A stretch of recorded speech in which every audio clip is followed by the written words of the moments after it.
Bir dostumuz var, adını çəkmirəm. Çünki burada onu tanıyanlar var. Onun atası xəstə idi. Vallahi dəhşətə gəldim onun sözündən. Atası xəstə idi, biz getmişdik regionların birindədir. Getdik, baş çəkdik, həm özündən neçə vaxtdır. Şəhərdə qalır, amma atasına görə öz rayonlarında idi. Getdik, baş çəkdik. Atasının vəziyyəti deməli biraz çox narahat olub, heç danışa bilmirmiş. İndi danışır. Artıq danışır, özündədir, halı özündədir nisbət etibarilə. O da bir söz işlətdi.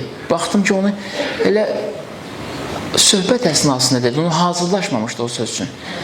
Dedi ki, nə yaxşı Allah atamı qaytardı bizə ki, ona xidmət eləmək əlimizdən çıxmadı.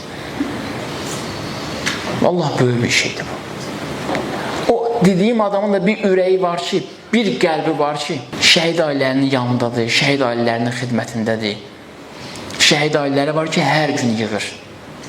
Şəhid ana sözü deyir ki, hər gün səhər 9-da yığır ki, necəsən, bugün necə oyanmısan, halın yaxşıdır. Bu niyyətdə olan adamlar, xidmət niyyətində olan adamlar, insanlara sevgi göstərə bilən adamlar Allah tərəfindən bəyənilmişdir, İmam Hüseyn yanında olacaqlar. Ən gözəli budur. Və baxmışam ona ki, heç kimin malındasa, nəyindəsə, vallah billah gözü yoxdur. Dünyaya bağlılıq iyi gəlmir ondan. Ürəyi dəyişir. Çünki sevgi ötürür. Sevgisindən pay ayırır. Biz sevməyi bacarırıq ki, İmam Hüseyn məclisinə gəlib çata bilmişik. Amma elə bilirik ki, gündəlik insanlara, ətrafımızda olan hadisələrdə, insanlara cəmiyyətlə bağlı, bizim qarşımıza çıxan hadisələrdə sevgi göstərmək Hüseyni olan sevgi deyil. Bax, səhvimiz buradadır. Anamıza, evladımıza, ailəmizə, balamıza, atamıza sevgi göstərmək İmam Hüseynə sevgi göstərməkdir. Başa düşə bilirsiniz? Bu sevgi prosesi işləməlidir, daim işlək olmalıdır. İzah edə bilirəm. O diyansa sən İmam Hüseynə sevgi layiqincə göstərə bilməyəcəksən.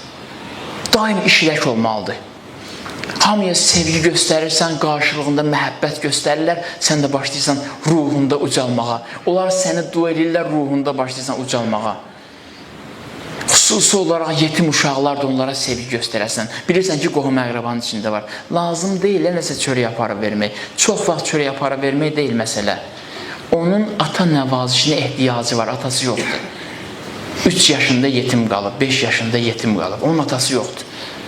Onun bir dənə nəyə ehtiyacı var? Götürəsən bir, onu parkda aparıb gəzdirən yoxdur. Sən evladlarını gəzdirirsən, onu gəzdirən yoxdur. Onun buna ehtiyacı var. Şunu aparıb parkda gəzdirəsən, ona bir saqqız alıb, balaca bir şeylə onu sevindirə biləcəksən. Məsələ sənin ürəyindir. Sənin ürəyin... Axı, biz Həzrət Əli demirik, Həzrət Əlinin yaşayış tərzi niyə yaşayışımıza oxumamalıdır? Belə deyil.